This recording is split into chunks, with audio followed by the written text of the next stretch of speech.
Dokter bilang oke, sudah sembuh dan gak minum obat lagi.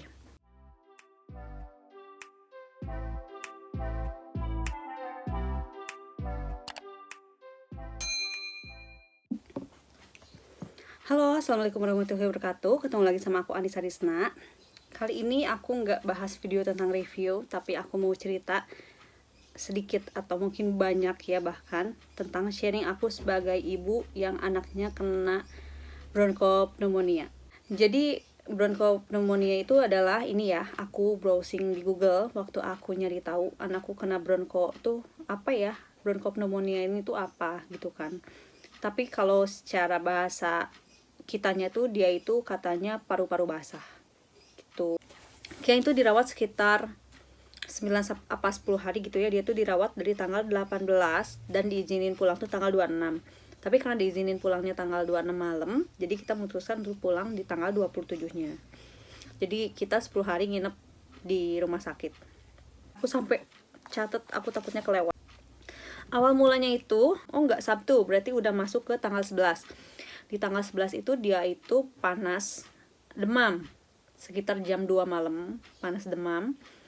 Dan aku nggak hiraukan karena mungkin ya aku pikir panas biasa ya, ternyata nggak biasa.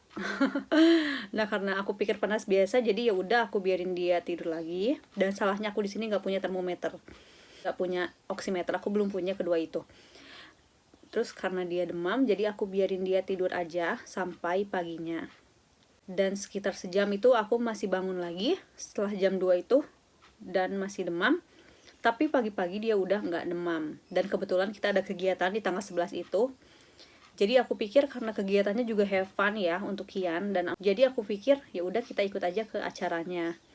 Karena kena matahari, siapa tahu kalau kena matahari pagi kan nggak terlalu yang terik banget. Happy lah, kita have fun gitu. Jadi kita pergi tanggal 11 itu, kita pergi.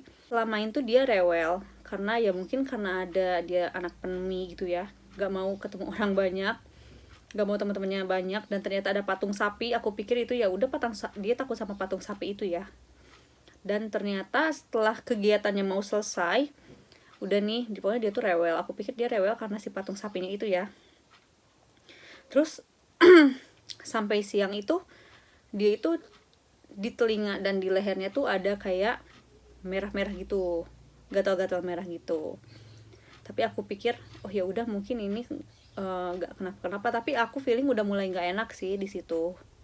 Atau kayaknya ini campak ya, ini tampok gitu ya, anaknya kena campak, aku pikir gitu kan.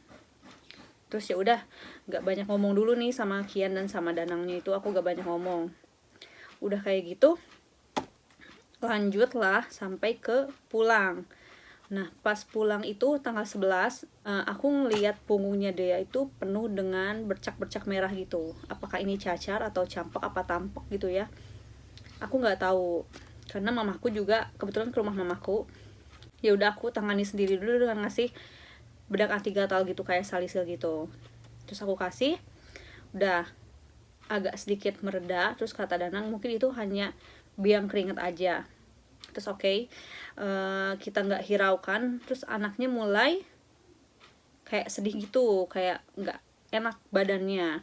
Terus aku gendong, dan udah aku gendong dia udah mulai merasa nyaman, dia tidur. Terus dia tidur udah. Terus aku lihat lagi perkembangan makannya, dia masih mau makan, dia nggak rewel tentang makan, tentang minum dia masih mau. Terus ya udah aku tenang, sedikit tenang, dan kita memutuskan untuk belum ke dokter. Nah walaupun feeling mama aku tuh bilang kayak anaknya bawa ke UGD aja karena udah lemes gitu kan. Ternyata pas dikasih makan dia mau dan dia ceria. Terus aku ya masih tenang aja, have fun, gak kenapa-napa dan gak gimana-gimana. Udah lanjut di tanggal 11, 12 Kian gak kenapa-kenapa tuh, masih baik-baik aja. Tapi ya karena masih ada bercak-bercak merah bekas campaknya itu, sebadan-badan, kalau kata Danang tuh sebadan-badan beruntusan. Terus di tanggal 13, kebetulan tanggal 13 itu aku ada kebidan, KB kebidan. Terus aku sambil belok lah kita ke klinik gitu ya, untuk pastiin itu apa sih, ini tuh kenapa sih anaknya. Dan pas dilihat kita ke klinik, ke dokter itu, kita tanya ini tuh kenapa, apa ini campak, ini campak. Terus kata dokternya itu tampek sama campak tuh sama gak sih. tapi kalau katanya itu sama bahasa Sunda sama bahasa Indonesia doang. Terus ya udah dikasih obat, dan kita kasih obat itu selama obat itu ada. Jadi selama obat itu ada kita nggak pergi kemana-mana, kita cuma diam di rumah dan Kian tuh abisin obatnya sampai habis.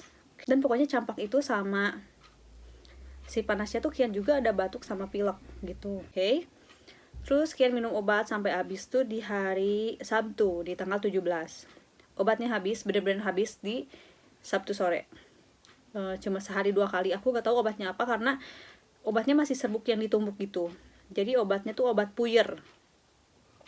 Udah kayak gitu, di tanggal 17 udah habis obatnya, dan panas lagi pas habis obatnya. Oke, ini panasnya tuh panas demam lagi. Dan panas demam lagi, aku mulai panik lagi. Mulai yang oke, ini panas lagi. Tapi kalau ini panas lagi sampai yang banget kebangetannya lagi, sampai enggak apa ya, feelnya udah gak baik-baik aja, aku mau lari ke UGD. Pokoknya aku harus ke rumah sakit saat itu juga. Terus udah kayak gitu, dia itu panas demam sampai malamnya, dan akhirnya dia bisa tidur tenang.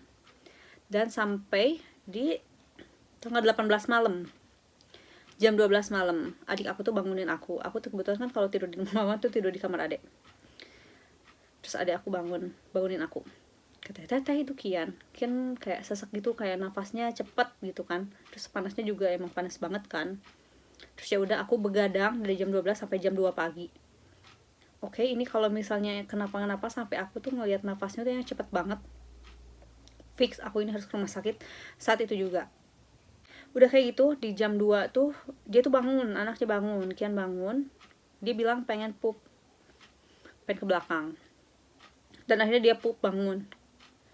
Dan saat dibuka celananya itu dia tuh bergetar gitu, kayak kejang gitu loh.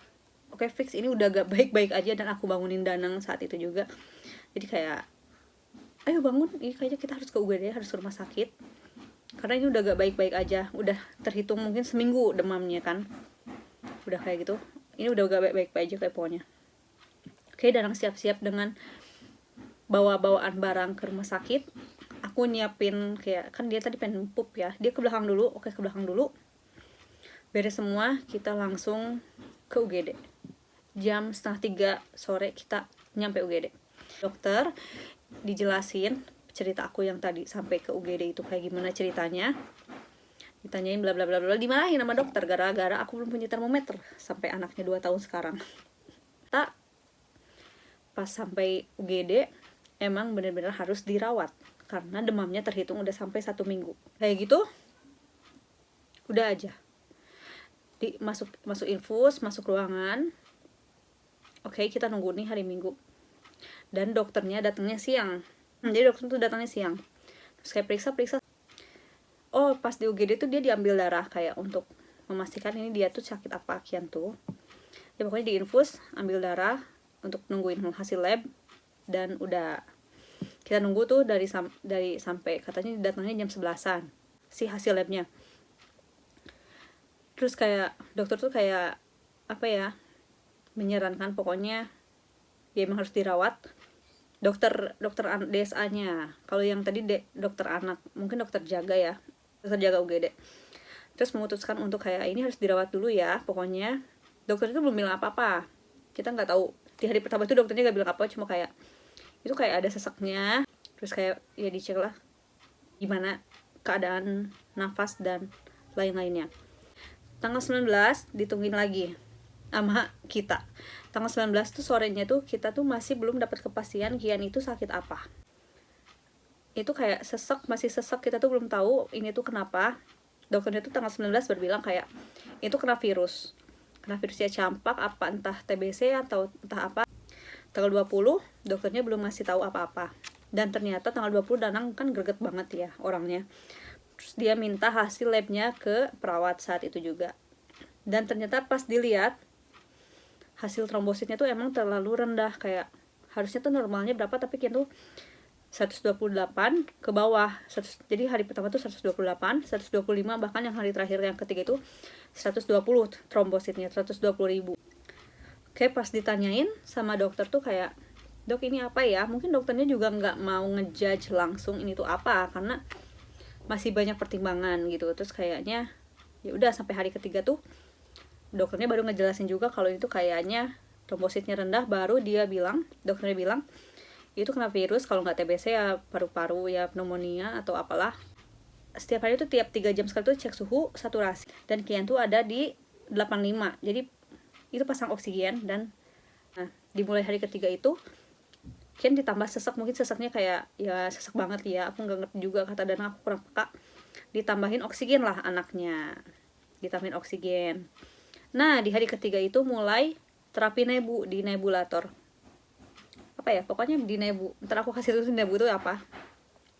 Prosesnya tuh kurang lebih kayak gini, aku videoin Kian waktu di nebu. Ini proses nebu. Ya yuk.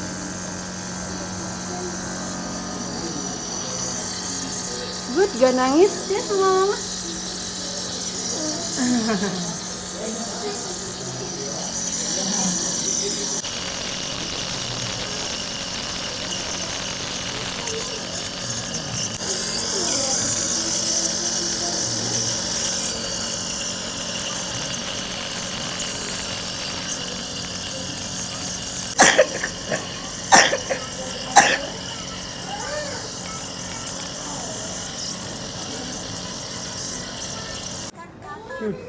Yuk, udah selesai.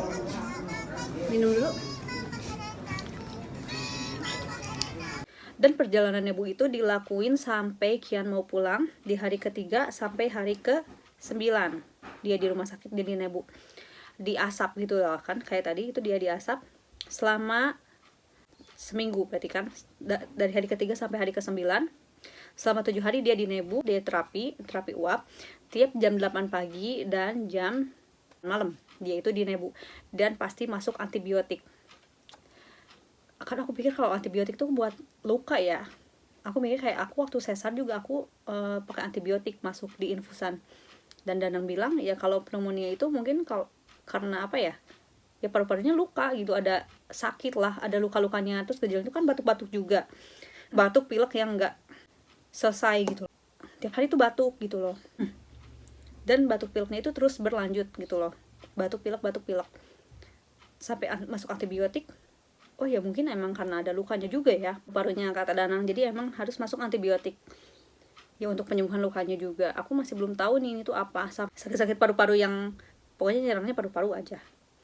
Sampai hari keempat tuh emang diputuskan untuk ronsen. Kian tuh di ronsen ke bagian radiologi itu jam 11 dan kita masih menunggu hasilnya apa. Pokoknya hari keempat ronsen jam 11, pokoknya tiap jam 8 pagi dan jam 8 malam itu nebu. Dan dia tuh ada gejala mencret juga, karena dia gak mau makan. Harusnya kan makan, dia gak mau makan sama sekali. Dan perjalanannya di rumah sakit itu karena mungkin diinfus ya, dia tuh tidur nyenyak banget deh, kayak ya udah tidur aja kerjaannya. Dia tuh nggak yang rewel banget yang minta digendong, tapi kalau bangun dia pasti minta digendong dan manja banget. Cuma kalau misal dia tuh tidur sampai ya tidur panjang gitu loh, kayak putri tidur. Aku nggak sampai ngerasa kelelahan banget di rumah sakit sama sekali karena dia kerjanya tidur. Oke, itu di hari keempat ronsen. Terus sorenya aku nanya nih, dok ini udah ada ketahuan gejalanya apa? Ternyata belum, karena ronsennya belum ada. Atau mungkin lagi di apa ya, diteliti apa dianalisa lagi lah bahasa medisnya tuh. Terus pas ada lagi tuh di tanggal 5, dokternya sore-sore datang. Itu memutuskan bahwa gejala sakitnya adalah benar bronkopneumonia. Kayak runtuh banget ya hati aku gitu saat itu, kayak bisa dibayangin lah pokoknya hati aku tuh benar-benar sakit banget waktu tahu Kian pneumonia. Kayak sedih banget, kayak aku tuh gagal ya jadi ibu apa gimana gitu kan, kayak Kian kena bronkopneumonia.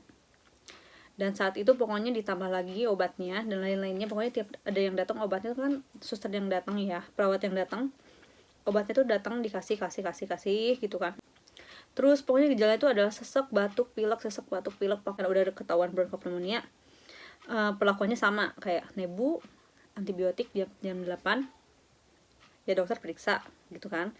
Terus tanggal 24 ada nih teteh untuk datang fisioterapi. Itu perawat apa dokter ya yang fisioterapi gitu. Ya, fisioterapi lah tanggal 24. Dia itu ditepuk-tepuk di bagian dada, di bagian dada kanan dada kiri dan juga punggung kanan punggung kiri belakang gitu loh. Kayak ditepuk-tepuk, dikasih infrared. Nih aku liatin proses terapinya. Tapi kalau udah pernah muntah? Belum. Muntah pernah. Muntah sedikit. Waktu pas awal-awal pas di masuk. ujung sana ya. Kalau habis terapi muntah? Belum.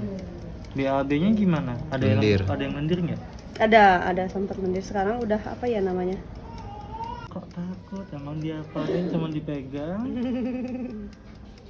Dirapat itu. Cuma yang di sebelah kanan aja.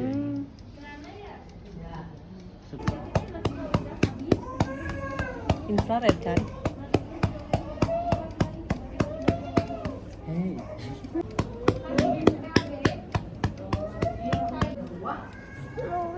Itu ada Kian lihat. Sambil nonton mau? Belum. Belum. Yuk nonton yuk. Nah kayak gitu. Itu tuh dilakukan selama pagi-pagi. Setiap jam 10. Hari Sabtu tanggal 24 tuh pokoknya dia fisioterapi. Pas aku tanya fisioterapi ini untuk apa? Untuk mengencerkan dahak. Jadi karena anak kecil kan nggak bisa ngeluarin dahak ya. Jadi mungkin di paru-paru itu banyak banget dahaknya. Jadi ya udahlah mengendap mungkin ya apa gimana gitu. Pokoknya aku gak ngerti, si terapisnya tuh tahu kalau ini tuh ada dahaknya nih. Dipegang dada Kian ya, maksudnya bagian paru-paru itu dipegang dadanya sama punggung itu, dia tahu itu ada dahaknya, di sebelah sini ada dahaknya, ini sebelah sini ada dahaknya emang. Dan harapannya udah seminggu nih, hari Minggu ketemu Minggu tanggal 25. Kita berharap pulang gitu ya, sampai kayak keluarga tuh kayak pengennya Kian tuh pulang. Aku sampai pusing gitu ya, keluarga tuh pengennya pulang ya, tapi ya udahlah ikutin apa kata dokter. Iya nggak sih, karena ya udah kita nggak bisa apa-apa kalau di rumah juga. Kenapa-napa aku juga nggak tahu kenapa-napanya ntar gimana gitu kan. Tanggal 25 dokter Minggu tuh dokter udah bilang nafasnya udah enak. Nafasnya udah enak. Pas dicek saturasi ternyata belum baik-baik aja. Oksigennya udah dilepas nih. Pas datang saturasi sama perawat, saturasinya jelek di bawah 90. Oke, pasang lagi oksigen. Sampai besoknya ternyata ada. Terus kayak belum boleh pulang. Tanggal 24 kayak belum boleh pulang. Pokoknya belum boleh pulang. Tanggal 25 juga belum boleh pulang. Di hari ke-8. Sampai terus, dan akhirnya setelah mulai fisioterapi dan infusannya tuh diganti dari kiri ke kanan karena bengkak, dia akhirnya mau makan tuh di hari-hari akhir. Mau makan udah mulai enak gitu ya, mungkin udah badannya udah fit juga, dia udah mau makan. Dan sampai akhirnya di hari Senin pokoknya perlakuannya tetap tiap jam 8 pagi, jam 8 malam itu apa namanya, dinebu dan masuk antibiotik dan obat-obat lainnya juga. Jam 10 pagi itu pasti fisioterapi gitu ya, fisioterapi. Terakhir fisioterapi itu tanggal 26. Pokoknya tanggal 26 itu hari terakhir Kian. Sampai hari ke-9 tanggal 26. Oke, itu hari terakhir. Kian udah enak kan, oksigennya udah dilepas.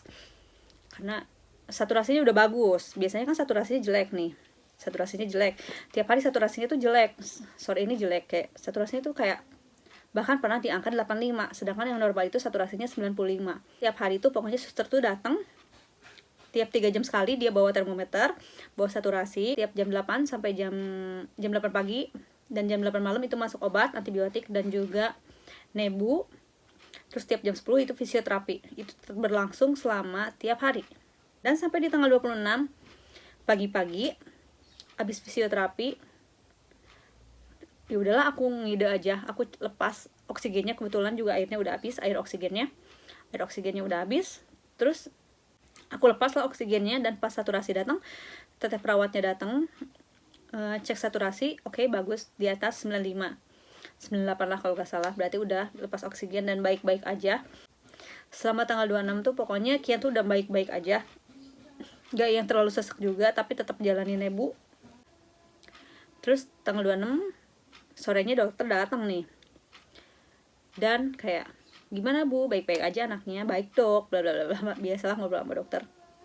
Akhirnya diizinkan untuk pulang.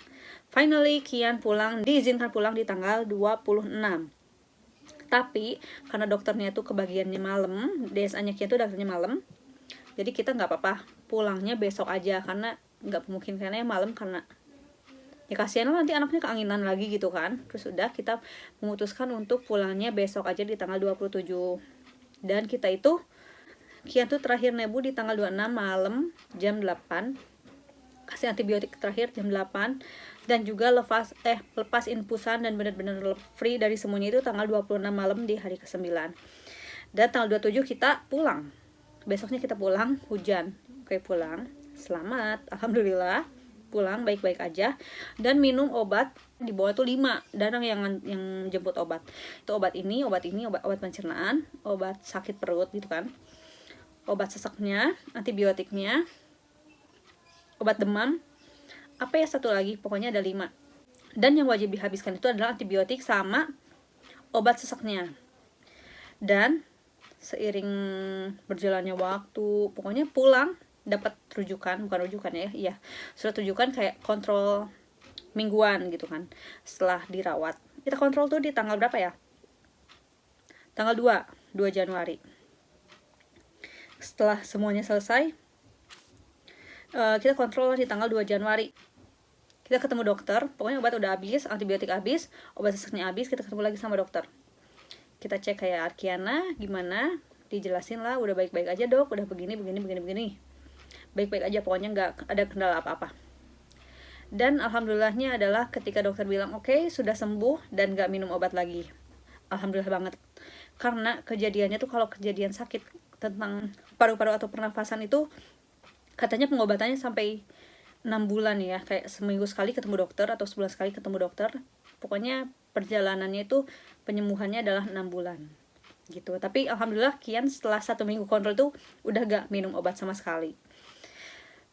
Yang aku lakukan adalah ketika tahu anakku kena pneumonia, pokoknya pencegahan dari aku adalah dia itu nggak boleh deket-deket banget sama asap rokok, asap-asap apapun, asap-asap pembakaran, asap rokok dan lain-lain.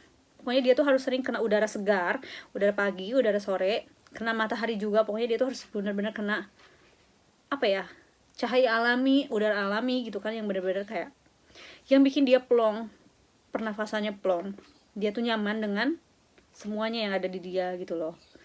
Pokoknya usahanya kayak gitu, Kiannya kayak gitu. Dan kebetulan saat Kian sakit tuh pokoknya Cimahi itu hujan, mendung gitu, gloomy banget lah pokoknya. Kayak gitu. Pokoknya apa ya, sering dikasih air hangat. Jadi biar kayak dahak-dahaknya tuh keluar. Dan mungkin aku juga akan belajar ini. Kalau nanti Kian pilek, aku akan belajar masukin air yang ke hidung itu biar kayak ya udah nggak mengendap di paru-parunya, nggak mengendap di dadanya, biar pokoknya dahaknya intinya keluar aja. Itu usahanya pokoknya kayak gitu. Diusahakan anaknya tuh nggak terlalu kena lembab banget ya, ruangannya yang tidak boleh lembab sekali gitu kan. Begitu pokoknya, panjang banget ceritanya. Pokoknya kalau aku ingat nanti aku tag lagi videonya atau aku edit tambah teks. Begitu cerita Kian kena burn cough pneumonia selama 9 hari dirawat di rumah sakit. Hari ini nggak review, tapi aku cerita. Oke, sekian dulu cerita dari aku. Semoga anak-anak kita semua sembuh dan dijaga oleh Allah dari mara bahaya dan penyakit-penyakit lainnya. Pokoknya sehat terus buat yang nonton. Dan kalau ibu yang nonton di sini, aku harap gak usah sedih ya. Aku tahu rasanya gimana. Tapi kita berdoa semoga anak kita cepat sembuh. Dan pokoknya semangat. Oke, assalamualaikum warahmatullahi wabarakatuh. Sampai ketemu lagi di video selanjutnya.